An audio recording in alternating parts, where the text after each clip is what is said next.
Kumusta mga bata? Kapayapaan ang sumainyo.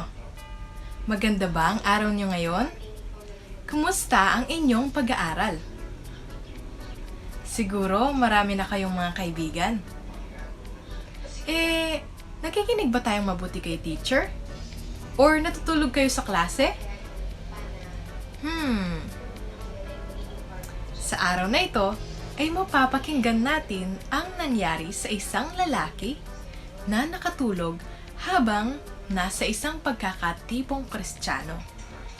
Tara na at ating alamin ang kwento na pinamagatang Si Eutico na Nakatulog, na mababasa sa Gawa, Kabanata 20, talata 7 hanggang 12. Nang unang araw ng Sanlinggo, ang mga alagad ay nagkakatipon-tipon upang magputol-putol ng tinapay.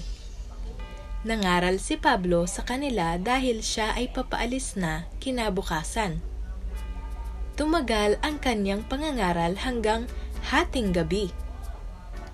Mayroong maraming ilaw sa silid sa itaas na pinagkakatipunan nila. May nakaupo sa bintana na isang binata na ang pangalan ay Eutico. Dahil antok na siya, nakatulog siya ng mahimbing. Sa kahabaan ng pangangaral ni Pablo at sa kanyang mahimbing na pagkatulog, nahulog siya mula sa 3 palapag. Patay na nang siya ay damputin. Nanaog si Pablo at dumapa sa ibabaw niya.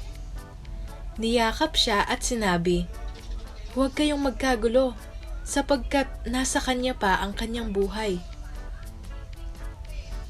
Siya nga ay muling pumanhik at pinagputol-putol ang tinapay at kumain.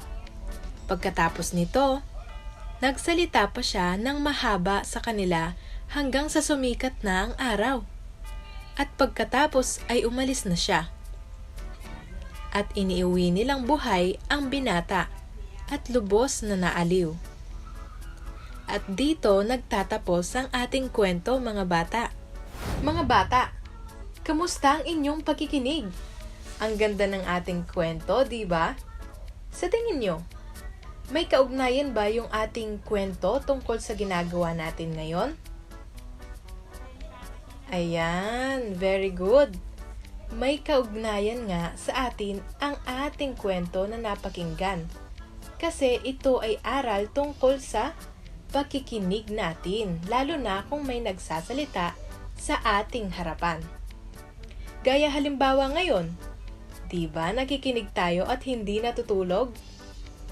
Tama po ba ako? Walang natutulog dyan habang nakikinig? Paano kaya natin may iwasan ang hindi pagtulog sa oras ng pakikinig, lalo na ng salita ng Diyos? Alam niyo ba, mga bata, ang isang paraan para hindi tayo makatulog sa isang pagkakatipon, lalo na kapag pagsamba, ay kailangan may sapat na tulog tayo o pahinga. Para sa mismong oras ng gawain, ay hindi tayo nakakatulog. Kasi masasayang ang mga salita ng Diyos kung hindi lang natin mapapakinggan lahat, di po ba? Kaya, kailangan natin ng lakas o energy para hindi tayo agad makatulog. Ayos po ba yon? Kaya bawal na tayong magpupuyat, ha? Matulog ng maaga para sa kinabukasan ay may lakas at maging masigla ang araw natin. Ang mga sumusunod ay ang mga aral na dapat nating matutuhan. Pagiging atentibo sa pakikinig. Ito ang isa sa pinakamahalagang ugali na dapat na nagagawa natin. Ang pagiging atentibo sa pakikinig, lalo na sa mga nakakatanda sa atin. Katulad halimbawa sa loob ng tahanan.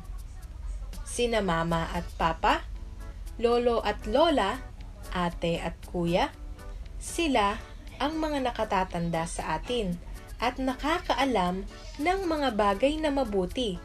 Kaya mas mabuti na makinig tayo sa kanila para mas maging maayos ang ating pamumuhay habang bata pa lamang tayo.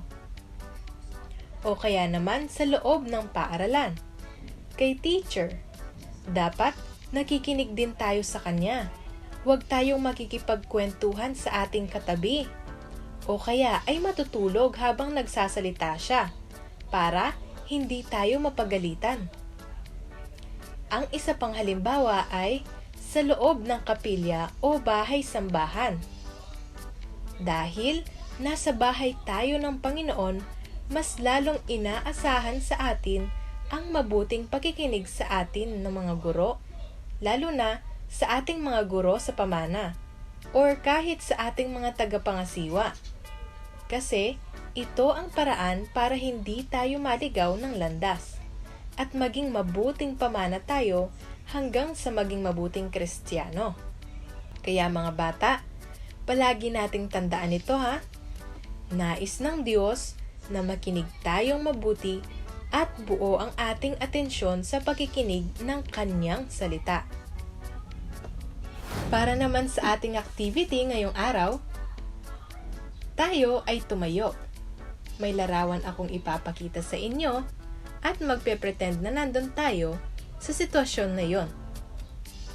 Ngayon ay igagalaw natin ang ating mga kamay at ilalagay sa ating mga tainga.